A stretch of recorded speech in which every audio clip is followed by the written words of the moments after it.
I love the forethought where Strickland goes, oh, Gilbert Burns, hey, bro, can your son just, just fucking, Ladies and gentlemen, welcome to another Bulletproof for BJJ podcast. Q&A for BJJ. You have some questions, we have some answers. Maybe you like them, maybe you won't.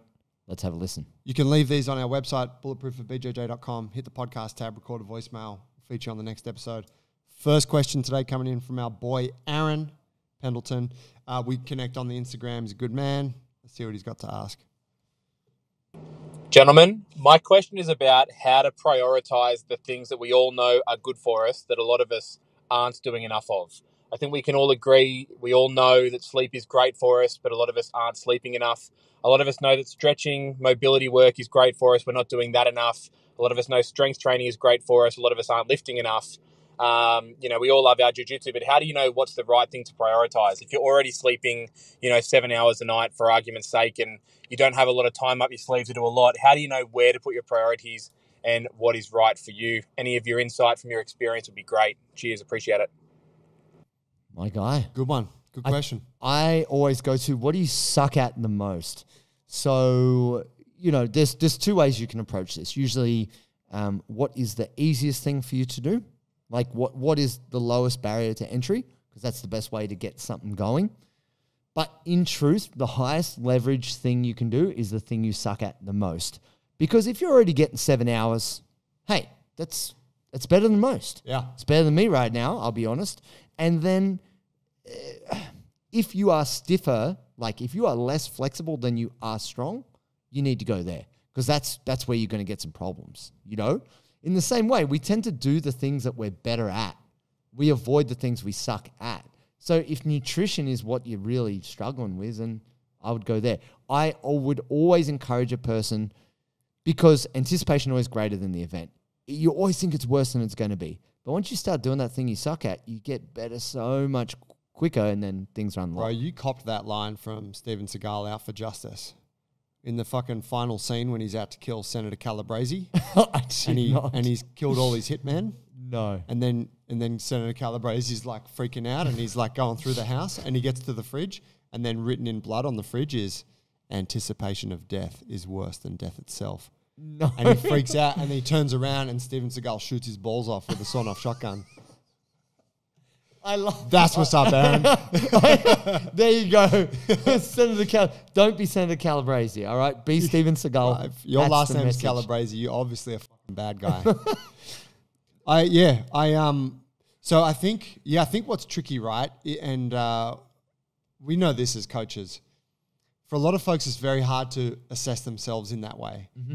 And like you can ask someone like, oh, what's like a common thing when we talk with people that we're coaching, what's your nutrition like? And people say, oh, pretty good. Tell me about it. Oh, and then they tell you, and you're like, whoa, that's actually horrendous. Terrible. But they're like, I didn't know. I didn't know that eating a meat pie every day for lunch and a can of Coke was like that bad. So in that regard, I do think there's an element of either like the self-discovery either needs to happen, like you need to get a bit educated on this stuff, like, all right, like I'm going to talk with people who I know are like quite like elite at these things. Talk to my friends who are all about nutrition. Talk to my strength friends. Start to calibrate my expectations better, or go and see a coach. Sure. And get someone to assess you and go like, look, I don't know. I think I'm pretty strong. I don't know if I'm flexible enough. Tell me, because again, if you don't know, it's hard to say. But yeah, I totally agree with you that like whatever the thing that you suck at the most, that's the thing to put your time into, because that will reap the greatest rewards, gains for you. And it's the lowest hanging fruit. The first part of your question was like, how do we do these things? Like how do we, even though we know we should do it, how do you incorporate them? And look, I'll give you one really good piece of advice is read Atomic Habits. Yes. That book is just amazing, and it really breaks down the kind of science of habit creation. And he gives some really good practical ways for you just to incorporate things. I'll tell you that one of the greatest habits for my training is have it booked in 3 mornings a week with a group of people. Accountability. Just be there at 7 a.m. and it has to happen. Yeah. And then I'm like, okay, cool, it happens. And often jiu-jitsu works like that for folks because class is at 5 p.m. and that's the class you go to. You don't have a choice. You got to do it. Yeah. So the book gives a whole bunch of other things like that, but there are ways to do it. and get yourself some assessment so you know what's up. Just really quickly on that, fixing your sleep is way harder than anything else because there's a million factors that go around that. Developing a weightlifting habit, way harder than, like there's levels to how challenging any of that is. The easiest thing you can do is just stretch because you don't need shit. You can just be at your house, do some mobility. The question is, will you? That's where the habit piece comes in. Yeah, and even that, right, can be a bit misguided because it's like, well, meditation's easy. All you got to do is sit on the floor and just close your eyes. But it's so fucking hard to do that. Whereas for a lot of people, it's easier to grab their gym bag, drive to a gym, and join the class. Yeah, but isn't that terrible? Well, that's kind of the irony of the whole thing, isn't it? No, but what I'm saying is like, you could say to someone, well, sleep's so important, do that. But it's a much harder bar to reach because there's so many factors that can fuck that up. Yeah. Whereas just stretching your hammies is just like, you know what I mean? I think that's what I'm alluding to. You could go, But what do I do? Wouldn't those same factors say that collude to fuck up your sleep? No, caffeine is not going to fuck your stretching up. Stress at work is not going to fuck you stretching But your like calf. wanting to watch Netflix, No, having because to you put can the laundry stretch out. but you can do the laundry in middle split. You can get up on those chairs like Van Damme at the Kumite and I think pair everyone's those stretch socks. session quite looks like that. No, but I'm saying that you can stretch and watch Netflix. You don't have to give something up to do mobility. Right, yeah. Do you know what I mean? Like Yeah. you can drink a beer, Joe, and stretch your glutes, bro. Broga. There you go. Hey, but on that, Aaron, and I know we connect on the Instagram.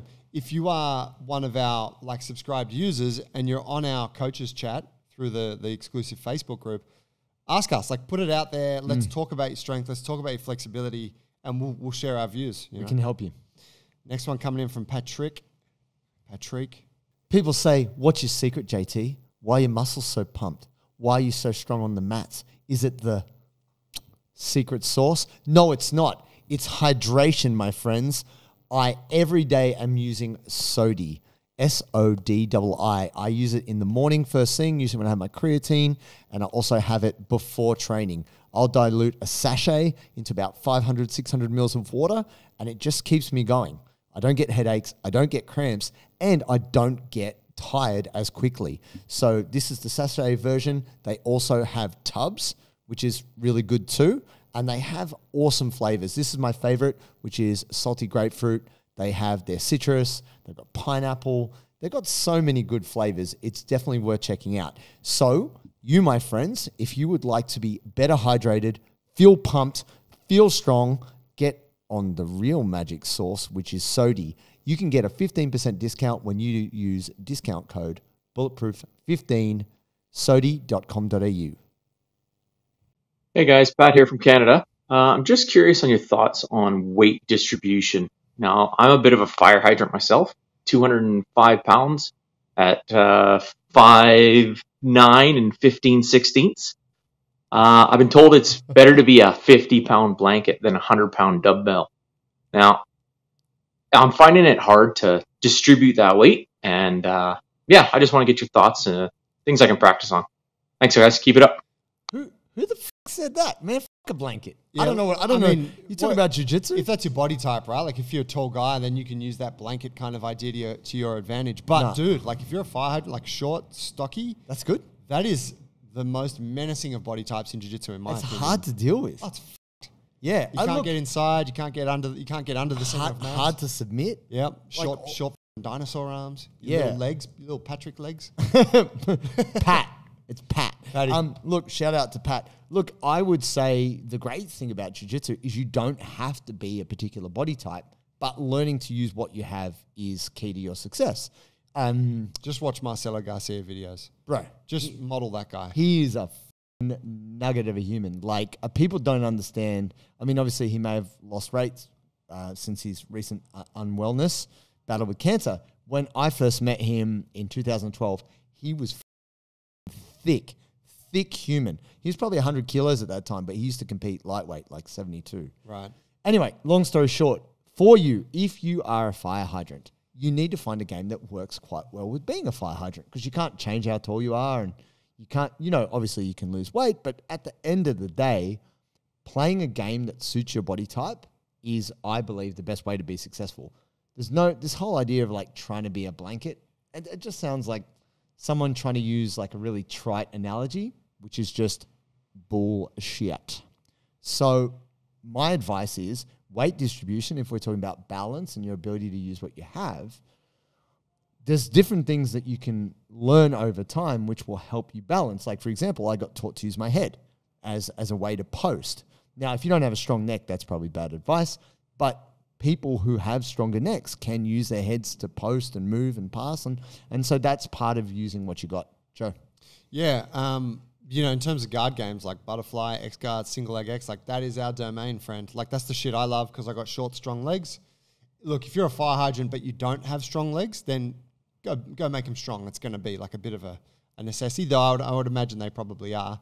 But like say when you're rolling with Adam, like, you know, my coach, our friend. 6'6". Yeah, huge, long guy. When he passes your guard, you are just swimming. Smothered. Like, and his body type allows that. I don't do that to anyone unless it's like a 50-kilo person that I'm training. Like, unless that they are fire hydrant to your exactly blanket, whatever. Yeah. So then my style is more like looking for pressure, looking for control, Tight inside yeah, control. knee rides, controlling the neck, like squeezing on shit. So you're just trying to find a style that works for you. So I think you just got, you know, some bad or some biased coaching advice there. Have a look around at the body types of a lot of these very successful lighter weight grapplers, and you'll see heaps of cool shit that might inspire you. And also flexibility will help you. I can distribute my base better because I'm flexible. I'm a nugget, but because I can do variations on split, I have good base. So mobility helps with the weight distribution. Absolutely.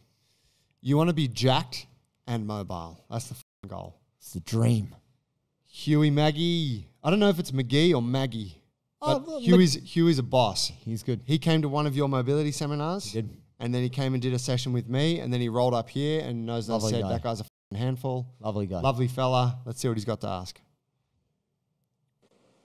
Morning, JT and Joey. Hope you're well, boys. It's Huey here. Copped a bit of a head knock at training last night. Bit of a knee to the back of the head. No good. Bit of stars.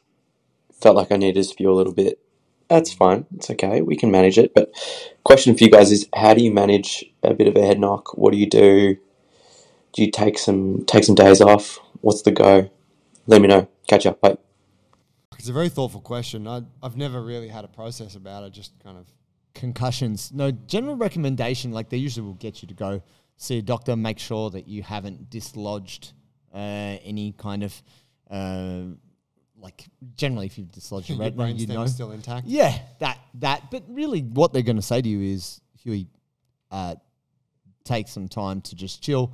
And they're going to just check. I think it's more checking in on symptoms. It's that in 3 days' time, you haven't still got like ringing ears or a headache or nausea, because then it's like, there's some serious brain trauma here. If you find after 2 or 3 days you're feeling okay, get back to training, but maybe don't roll. Like inflammation of the brain, even though it can be caused in different ways, you need to check in with yourself. Like number one is vision. Like, is your vision blurry? And number two is hearing. So depending on what's going on there, if you've got ringing in the ears, you need to get that checked out because of swelling in the brain. But if you feel after a couple of days you're feeling all right, get back to training, good sir. And you can. I mean, some people even wear a head guard or something like a rugby head guard. Not that it's going to do a whole lot if someone's kneeing you in the head, but maybe might offer a little bit of protection. Can't believe you're advocating for protection. Well, I mean, you can't get a thicker skull. I mean, I have a thick skull, but that was years of childhood head trauma. It's your Cro-Magnon DNA. It is. It's part of the genetics. So I don't know, Huey. I think a little bit of time off, and provided you're feeling good, get back to it. Otherwise, seek medical advice. Yeah, I definitely think, being that you've asked, you should probably go see someone about it, because it's one of those things that we know now is more problematic, if not kind of taken care of. Whereas the old school thing was just like, oh, you feeling all right? And jump back in the ring kind of deal. Yeah. Okay. Can you hold your hands up? All right, let's go, champ. Yeah. Best of luck, bro. When he came through, he had a black eye, I remember. Huey, you've been taking a pounding at that gym. No, Huey just likes to go hard. He gets after it. Yeah, he must. Yes, Maybe sir. also check in with the training partner, see what's up. You had a piece. I do. We had So, a response just from, really from quick. one of last week's questions. Maybe disconnect and I will connect. Baby, I'm disconnected. Do it. Big balls, Worthington. Disconnected. That's what Joe's phone is. Better believe it. All right, let's connect. Not to be confused with Little Balls Worthington. Yeah. Okay. All right. Can we hit the Bluetooth? Yeah, it should be discoverable. Sometimes a bit of free Bluetooth, you guys know what I mean, am I right? I'm excited. Why's that? We have an apparel sponsor, Parry Athletic. Bro, George came through, messaged us on the Instagram, said he's been following our program for ages, he's getting stronger and more mobile, and he's got this cool gear company called Parry, and he wants to send us some stuff. And he told me that his mission was to create the best pair of training shorts ever. Yeah, he wanted something that he could lift and roll in, and that could accommodate thick, muscular thighs and hips. And that suits us. Speaks to us. Also, what I like is I love the colorful design. It actually looks really cool. I am the most colourful dude on the mats these days, hands down. I think the thing that I've loved about it is just it feels good. It feels good. It looks good. And you, ladies and gentlemen, can get a discount when you go to checkout. If you go to parryathletics.com, put in the code bulletproof20 and you get 20% off. Oh, yeah. Connected. All right. So I don't have our friend's permission to play this. It was sent to me on Instagram from our man Jedson. And Jedson had called up and left a message. And he'd had a problem and he wasn't sure what to do. So we gave him some advice. He followed our advice, and this is what he had to say. And this was on a Q&A we did a few weeks ago, right? Yes, that's right. Cool. How's it, JT? I just watched the latest potty now, and I just have to say, thank you so much for answering my question. I really appreciated it, and I got a lot out of it. You mentioned that I should get back to you guys, so I'm 3 weeks post-op at the moment. The knee op ended up being a lot worse than they thought. So I ended up having a full MCL repair, meniscus repair, and ACL reconstruction as well, which they didn't think that I was going to need in the beginning. But once they got in, it was a different story. But so far so good. I'm walking again with a brace. You were spot on with the surgeon. Second part of the message. Yeah, sorry, you were spot on with the surgeon referring me to a physio. Working with a guy that specializes in knee ops. He's sort of in like the fitness world as well. Great. But obviously doesn't know too much about jiu-jitsu and grappling. But yeah, hopefully And you don't. I'll be able to get back to some sort of exercise soon. At the moment, I'm just sort of like kind of walking around, just got off the crutches like 2 days ago. And then they reckon about 8 weeks in the brace. Keeping strong, and I just wanted to say thanks for all the advice that you've given. And I am a South African indeed. Just so you guys know, so it was a good guess. You don't say. My guy, Jedson. Shout out. So his original message was that he'd injured his knee at training, but he's like, feels okay, what should I do? Yeah. Kind of thing. And we're like, bro, like play it safe. Yeah. Lucky. I mean, he's going to be in a world of hurt 2 weeks post-surgery. It's a big surgery. It's basically the same as what I had. But his shit's going to be intact. And 12 weeks from now, he'll be off the pain meds and he'll be feeling a lot better and his knee will be strong once more. But that's the thing. Like, if he hadn't kind of gone down that path, he wouldn't realize how bad his knee is. Nah. And clearly it was really bad. And so obviously, thank you for, your honesty and sharing that with us. But I guess that's really like a lesson to everybody. Like, we don't know what's going on inside your knee, and then you think, it's okay. Or maybe it's not. And that could lead, if you ignore it, that can lead to some serious disability later on. Yeah. Because it's moving all over the place. And so now, Joe knows. But, man, it's a bit of a journey, but what a lesson.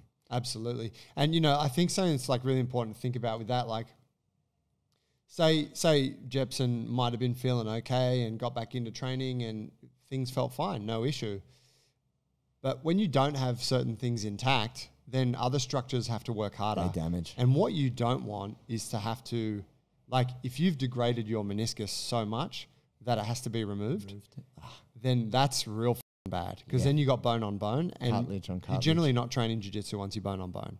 No. Like, because you got a knee that's just not, it's not in a position to take, damage. Pain all the time. Yeah, and so even though, like, having the surgery sucks and all that stuff, it's probably saved those structures. Yeah. Meniscus can remain intact, and the other ligaments have been repaired or whatever, and it's like, man, ultimately you're going to have a healthier knee as a result of that. Yeah, and then you're going to have a healthier life, and that's all we would really want for all of y'all. And best of luck to your boy Drekus. Shout out to the South African fam. Sean Strickland's got you, boy. He's already got the leg over. Can we talk about that quickly? Yeah, we can. Did you watch That was such a setup, dude. Why would Why would you set Drekus here and Strickland here and then introduce Drekus first? Oh, did he? Yeah, because they're like, oh, Drekus Duplessis is in the house. And he's like, yeah. And they're like, we've also got Sean Strickland. Oh, imagine that. Yeah. You're an aisle away. Yeah. And then Strickland goes. Dana says he handpicks those seats. Of course he does. And then Strickland, I love the forethought where Strickland goes, oh, Gilbert Burns, hey, bro, can your son just just fucking. But tell me this, did you see the conference they had where it got real nasty? No. That's what Is that because Drekus talked smack about? Here's what it was. Okay, it was Sean Strickland was just going off like he does. As he does. And I'll be honest, I've become a bit of a Strickland fan because I do like some of his realness. I like some of the stuff he says. He does have some honest, kind of down-to-earth things to say. But the troll side of him, I hate it. It's annoying and it's disrespectful and it's just, he just reminds me of some irritating school child, right? Sure. But so he's there going off. Anyone can get it. You're a he's there. And he was being kind of semi-respectful to Drekus. Like this man walked through Rob Whittaker. I respect that. He's like, but goddamn, man, your coach grabbing your balls all the time. You got to quit that gay shit and gay, like just hammering him, right? He says a lot of homophobic, sexist things. Yeah. Then he turns to Sean O'Malley and just starts ripping him because Sean O'Malley's girlfriend, wife, whatever, slept with somebody else. Like Sean allowed that or something. Now, if anyone's going to be polygamous, Sean O'Malley's probably the guy. Like I don't know. But he's not a cent. He's like a fucking, Sean does what he wants. Sure. And I'm guessing that Sean spoke about this on a podcast or something. Sure. So Sean's like, whoa, you just called me out about my partner and you're saying I'm not a man. And so Sean comes back at him about, and I won't repeat what he said, but he basically brought up the fact that Strickland was abused by his father. Oh, God. And Strickland kind of copped that pretty well and just kept calling him you're not a man and you're a and whatever. Yeah. And Sean O'Malley just kind of left it at that. He's like, fuck, I said my piece. And then Strickland goes back to Drekus and starts ripping on him. And then so Drekus like, well, starts bringing in the father abuse thing into. And I'm like, man, this shit has just spiraled out. Like, this is gross. Too much. Yeah, but I'm also like, and so now people are saying like, yo, talking about abuse, that's crossing a line.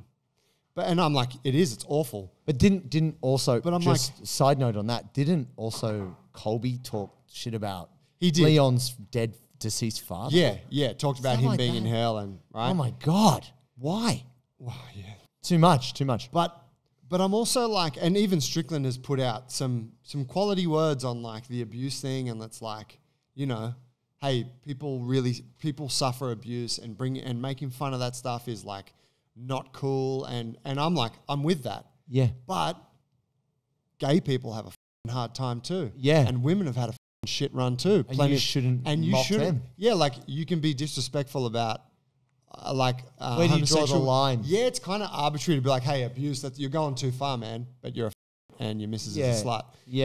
And so I'm just like, bro, you took it to that. You took it to that thing, and these, from what I could tell, and I didn't watch the whole thing, right? But it was kind of like everyone else just minding their own business, and he drags them into this pit, and then they're like, oh well, let's shoot some shots. Yeah. So I anyway, end of it. I think Strickland's an idiot. Like, I think it's a stupid way to sell fights, but I also think The UFC's kind of that they just Well, they just allow know, that to happen. But they know that sensational nonsense They do. creates these fights and creates attention. they do. And the thing is, they understand villains really build a fight. Yeah. If everybody's GSPs say, I respect you, your game is Not nice. great fun. No, it's boring, dude. And so I also don't like the douchebaggery of that, but it also, where is the line?